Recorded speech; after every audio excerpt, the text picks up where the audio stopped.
Kailangan mong malaman kung kailan ka kailangan. Parang di na naranasan, ikaw naman ang ipaglaban. Bakit ba laging isinasantabi ang iyong sarili para sa iba? Naghahangad sa taong di babalik.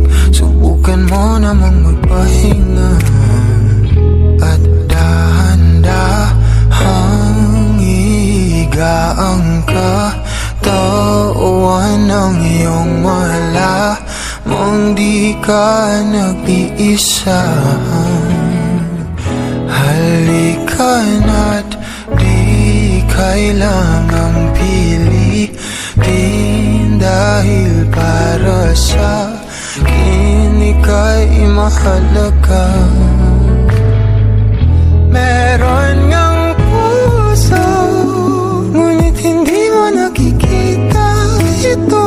Kahit pa tayo'y nasa sulok, di ka pa rin magpapasuyo.